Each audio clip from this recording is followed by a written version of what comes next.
can't believe it. My MSI Claw died on me. Now, if you've watched this channel before, you know that I love to get a good deal. And one of the best ways to get a good deal is to look on third-party marketplaces such as Facebook Marketplace and even OfferUp. And you can get some really good deals on some usually more expensive tech. But the downside to buying something used third party, if you will, is that if something's wrong with it or you break it or whatever, you usually have pretty much no recourse or anything, no kind of warranty or anything like that. And thus leads me to my story. And y'all, the Grim Reaper finally came for me, or should I say my MSI Claw, because now it is dead in the water and does not work at all anymore. And it hurts even more because I got such a smoking deal on it. Now, if you watch my channel, if you haven't, you can go back and take a look. I actually had a video about that where I talked about how I got it, how much I paid for it, what a great deal I got, and how it was like having it now with the new updated drivers and how it worked with gaming and all that stuff. If you haven't seen it, go ahead and check that one out. Come back to this one to know how much of a tragedy it is that I got such a smoking deal on it and for it now to not be working for me. But before I get into the story of how this actually happened, I just want to say once again, guys, thank you. Thank you for subscribing. My channel's growing. Right now, we're at about 720 subscribers and I'm trying to reach that magical 1,000. So come on, y'all, be a part of the movement and let's get us up to 1,000 subscribers. I really appreciate it. With that said, that's enough begging. Let's get into the story. So you would think something extraordinary happened here, right? But it really wasn't. Literally, I was just having a normal gaming session like I normally do. I think I only did one thing different that I don't normally do this time that may have contributed to the problem, but that just kind of shows what the issue is with the MSI Claw. So I was gaming like I normally do, but this time I was about to go do something. I think I was about to do something for my wife in the kitchen. I didn't want to shut it all the way down because I was going to be back to playing. So normally what I do is completely shut my MSI Claw off and then come back and turn it back on and continue my gaming session. But this time I decided to just hit the power button and put it to sleep. Then I put it on the charger to make sure it was charging while I was off doing whatever I was doing. But actually, you know, as husbands usually do, I didn't jump up right away to do whatever it is she's asking me to do. And I think I was actually talking to my son, and then suddenly I just hear the fans from my system just going crazy, and I'm hearing like a slight buzzing. So I look over at my MSI Claw and I pick it up and it's vibrating like maybe every 5 seconds, just a quick short vibration, and nothing's on the screen, and my fans are going at like 100% speed, making a lot of noise. So I'm like, oh my God, what the hell is this? So unplug it, try to turn it back on, nothing's happening. It's still just vibrating. I couldn't figure out what the issue was. So of course, after trying a couple of things, trying to reset it and press a couple buttons and nothing was working, I decided to go ahead and look online. And what I found online is if you hold the power button down for about 20-25 seconds, it'll do something called like an EC reset.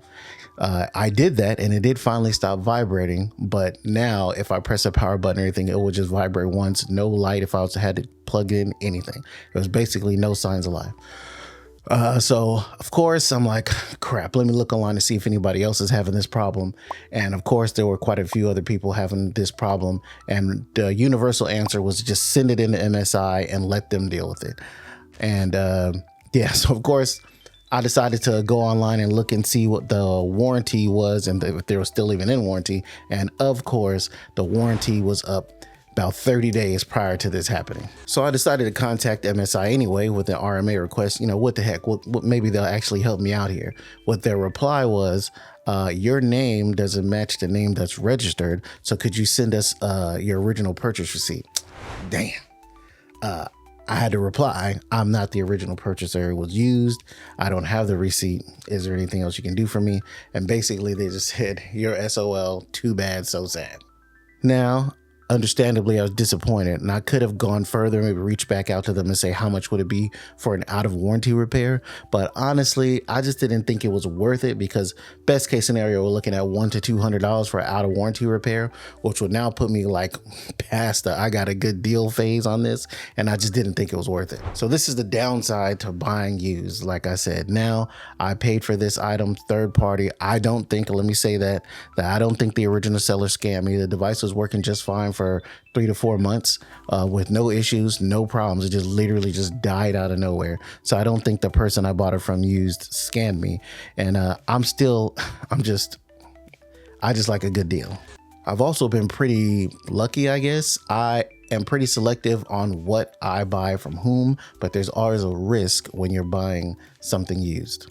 But I think it's worth the risk because I'm pretty cheap, frugal, fiscally conservative. Yeah, I like that. Fiscally conservative. However, I did learn something from this whole process. And what I learned was, well, maybe not from the process, but what I learned from having the MSI Claw was I don't really need a PC handheld. I always thought having a PC handheld would just be cool. There are some games that lend themselves to the form factor of a handheld, but it really just turned out to be a solution looking for a problem, if you know what I mean. It didn't really solve an issue in my gaming life or really add to my setup per se. It was just one more platform to play one more game that I don't have time to play or beat, and just kind of adding to my catalog. So at least now that I know how a gaming PC would actually fit, or a handheld gaming PC, excuse me, would actually fit into my gaming life, I realize now that I don't really need it, or, you know, I would never need this stuff or want it. But I just won't have that FOMO that you usually would have when a new piece of tech comes out. However, I do reserve the right to possibly still buy another one, because I know that new, what is it, a ROG Xbox Ally X, that has a very interesting software setup, and I do want to check that out. So I reserve the right to possibly buy that one in the future, but anything else, probably not. I'm kind of off handheld PCs for now. So there's my story, guys. My MSI Claw, as of this moment right now, is dead. Although I really did like the device. I'm sure if you watched the video I talked about earlier, I said I really liked the device and did like gaming on it, and it was cool to have, but it sucks that it died just now. However, I understand that this doesn't have to end here. I could reach out to MSI and see how much an out of warranty repair would be. Maybe it'll be cheaper than I thought. Or if there's any other repair related creators out there, maybe you're like more of a high level, board level solder, or maybe you're just an expert on this thing, you've seen it before, can fix it, reach out to me.